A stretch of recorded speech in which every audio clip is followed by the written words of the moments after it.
Bonjour à tous. Donc, je suis Luc Laroche, le directeur du programme Train autonome de la SNCF. Et je vais essayer en 7 minutes, parce qu'on m'a donné 7 minutes, de vous expliquer ce qu'est le projet Train autonome. Alors, je suis capable de tenir plus que 7 minutes sur ce projet-là, mais je vais me cantonner au temps qui m'est donné. Du coup, j'ai choisi 3 angles de vue. La première chose, c'est comment est-ce que nous voyons le transport du futur et le train du futur. La deuxième chose, quels sont les verrous technologiques qu'il nous reste à lever pour réussir à avoir des trains complètement autonomes. Et le troisième point, c'est pourquoi est-ce que je parle ici du stand de Thales, quelle est notre politique de partenariat pour réussir le projet train autonome. D'abord, comment est-ce que nous voyons le positionnement du train dans le système de transport du futur? Nous pensons que le train sera la colonne vertébrale du système de transport du futur. Bien sûr, à l'échelle d'un pays comme la France, je ne parle pas à l'échelle du monde, je ne parle pas de l'avion, mais à l'échelle d'un pays comme la France, le transport guidé restera la colonne vertébrale de l'architecture de transport parce que le transport guidé a un certain nombre d'avantages, dont la grande vitesse et dont ce qu'on appelle le mass transit, c'est-à-dire la capacité à emmener beaucoup de monde sur une même infrastructure. Et donc, c'est très utile, notamment à l'entrée des grandes villes ou sur les zones qui sont saturées. Par ailleurs, le train est confortable et reste très confortable. Il est peu gourmand en énergie. Et on peut penser que les progrès qui seront faits sur les autres modes de transport, comme par exemple la voiture autonome, permettra un accès au train beaucoup plus simple. Puisque aujourd'hui, une des difficultés du transport ferroviaire, c'est d'aller jusqu'à la gare et de repartir de la gare. Donc, dans le transport du futur, le train restera un moyen de transport très important. Mais pour ça, il faut que le ferroviaire se transforme. Il faut que le ferroviaire fasse sa 3e révolution. La première révolution du ferroviaire, c'était l'électrification. La 2e révolution du ferroviaire, c'est la grande vitesse. Et la 3e révolution du ferroviaire, c'est celle que nous menons actuellement, c'est la digitalisation du système ferroviaire. À la fois le train autonome, mais à la fois la digitalisation des systèmes tels que la signalisation, la supervision, etc. Alors, pourquoi est-ce qu'on a besoin d'améliorer notre performance? On a besoin d'abord d'avoir plus de fréquences, et c'est ce que permet le train autonome. Le train autonome, il permet de mettre plus de trains sur une même infrastructure. De même que sur une autoroute, si vous avez des conducteurs qui conduisent très vite et d'autres qui ne conduisent pas vite du tout, vous avez des bouchons. Si tout le monde conduit à la même vitesse, vous fluidifiez le trafic. Donc, objectif 1 du train autonome, gagner en fréquence. Objectif numéro 2 du train autonome, c'est améliorer la qualité. J'ai parlé de fluidité, mais aussi quand on a un aléa, la capacité à remettre l'exploitation dans le droit chemin lorsqu'on a un aléa est décuplée lorsqu'on a de l'autonomie. Donc, qualité. 3e objectif, gagner en consommation énergétique. Et là, on comprend bien que des algorithmes bien fichus permettent de diminuer la consommation. Et le tout, bien sûr, en maintenant, voire en améliorant le niveau de sécurité globale du système. Pourquoi est-ce qu'on peut améliorer la sécurité avec l'autonomie? D'abord parce que les capteurs sont vigilants en permanence. Ensuite, parce que le temps de réaction après détection de quoi que ce soit est immédiat lorsqu'on est en système autonome. Donc, alors, il va falloir travailler et le vérifier, mais on a l'ambition d'améliorer, s'il était encore possible, la sécurité à bord du ferroviaire. Alors, pour réussir ça, on a un certain nombre de verrous technologiques à lever. Aujourd'hui, on est capable de faire des trains autonomes en milieu fermé. Beaucoup de métros dans le monde aujourd'hui sont automatiques, d'ailleurs on dit plutôt automatiques, tellement ils sont liés entre l'infrastructure et le mobile. Mais vous prenez la ligne 14 à Paris, vous allez à Lyon, vous allez à Lille, vous avez des métros automatiques. Et on est capable de le faire en milieu fermé parce que, à partir du moment où le milieu est fermé, on considère qu'il ne peut pas y avoir d'obstacle, qu'il ne peut pas y avoir rien qui s'oppose à ce que le train avance. Et donc, on n'a pas besoin de détection. Pour réussir à faire du train autonome, il faut absolument développer tous les systèmes de détection. Détection des obstacles, détection de la signalisation latérale, Détection de l'environnement, est-ce qu'il y a des gens qui se promènent le long de la voie? Est-ce que la caténaire n'est pas en train de faire des choses bizarres? Est-ce que mon train croiseur est en bon état? Et ensuite, des autodétections du train lui-même. Est-ce que mon système fonctionne correctement? Mon train lui-même et mon système d'automatisme. Comment être certain que mon système d'automatisme fonctionne correctement? On a d'autres verrous technologiques. On a la localisation. On a besoin d'avoir une localisation précise de notre train. Et quand on dit précise, c'est d'être capable de discriminer la voie sur laquelle on est en train de circuler. Est-ce que je suis sur la voie de gauche ou si je suis sur la voie de droite? Ce qui peut avoir un certain intérêt si par exemple un autre train qui arrive en face sur une ligne de voie, c'est pas mal de savoir sur laquelle on se trouve. Donc on a besoin d'avoir de la localisation à 1 mètre près en sécurité. Le en sécurité est important parce que réussir technologiquement des choses qui fonctionnent à 99,9%, c'est facile. Réussir à avoir des systèmes qui fonctionnent avec beaucoup plus de 9 après la virgule, c'est notre ambition et c'est là qu'est le saut technologique. Ensuite, on a besoin de travailler sur tout ce qui est supervision. Quelle supervision pour nos trains autonomes? Un train ne sera jamais complètement autonome, même avec personne de l'entreprise à bord. Il sera toujours surveillé par l'entreprise du sol. Et bien sûr, on a tout ce qui est télécommunication de sécurité qui marche avec. Nous pensons que le train autonome est accessible technologiquement. On n'a pas besoin de trouver des nouvelles technologies. On a besoin de développer des technologies existantes.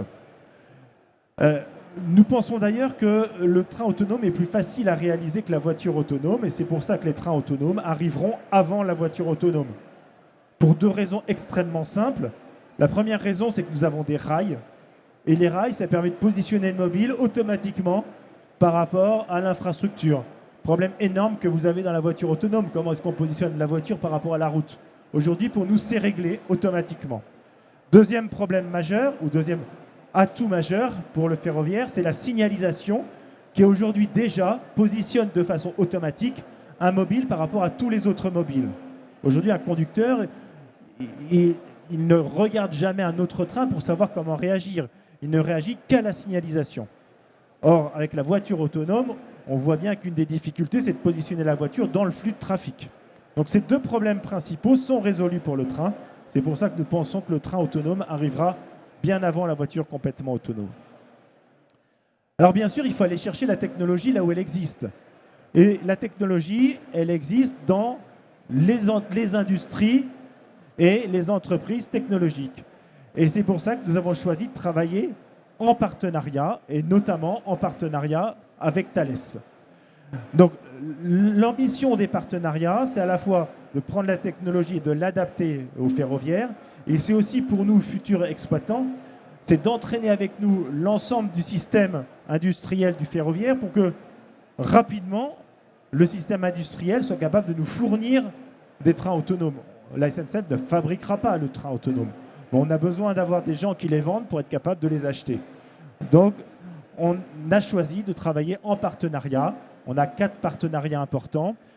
2 partenariats avec Thales. Le premier sur le train téléconduit et le deuxième sur le train complètement autonome pour les voyageurs. Le train téléconduit, c'est le train drone. Il n'est pas du tout autonome puisqu'il est conduit. Mais il est conduit à partir du sol. Il a 2 objectifs en lui-même. Premier objectif, c'est dans certains cas de figure, il est intéressant de téléconduire des trains. Je prends l'exemple des parcours entre l'endroit où est garée la rame avant le parcours principal et la gare de départ. Ce petit parcours-là, qui est un parcours technique, il est intéressant de pouvoir le faire de façon téléconduite.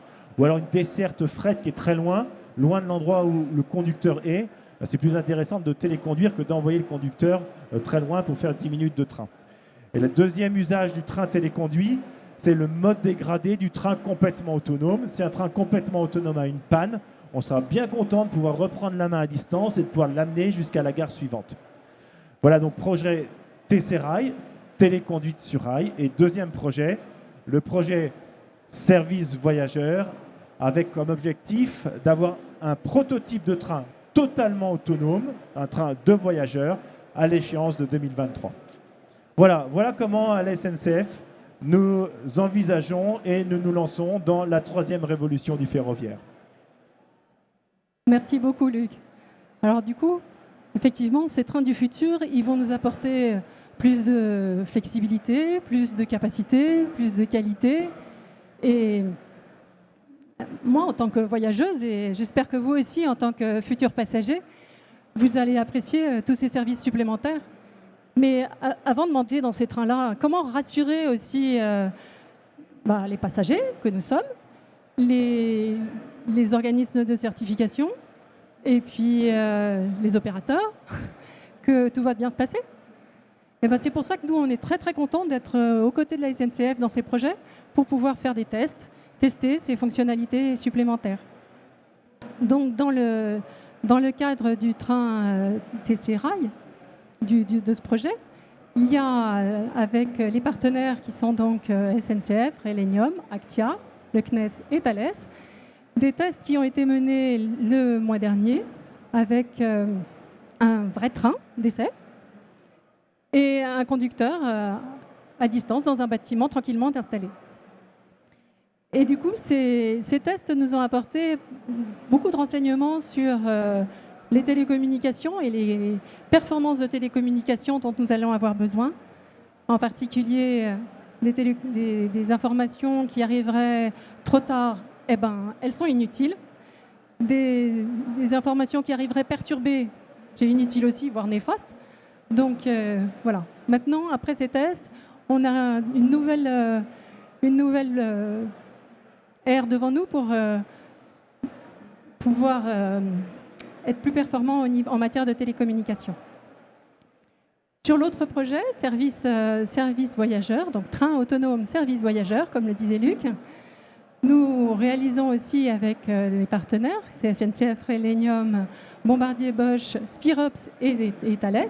Nous réalisons, nous allons équiper un train d'essai. Ça sera une rame TER qui va nous servir de train d'essai. Et donc nous allons implanter les différentes fonctions à bord du train. Thales s'occupe en particulier du positionnement. Le positionnement qui doit être réalisé avec plusieurs capteurs différents. La localisation, ça ne va pas être si simple, comme le soulignait Luc. Donc avec des capteurs différents et avec la fusion de toutes les informations recueillies. On s'occupe aussi de la cartographie. Et donc ces deux fonctions-là sont en particulier très importantes pour la sécurité. Et nous sommes aussi chez Thales l'architecte du projet. Donc c'est nous qui allons définir avec les partenaires ce système et toutes les interfaces. Du coup, le train fonctionnera sur un matériel existant. Ce système d'autonomie du train sera monté sur un matériel existant pour rouler sur des infrastructures existantes, puisque c'est l'objectif de pouvoir faire une belle transition et puis pour croiser aussi des trains existants, parce que les trains seront probablement moins équipés que celui qu'on va mettre sur les rails. Voilà, donc c'est avec des plateformes d'intégration, des simulateurs et un train équipé que dans les années qui viennent, on va pouvoir faire des essais pour un train encore plus sûr, dans un monde plus sûr,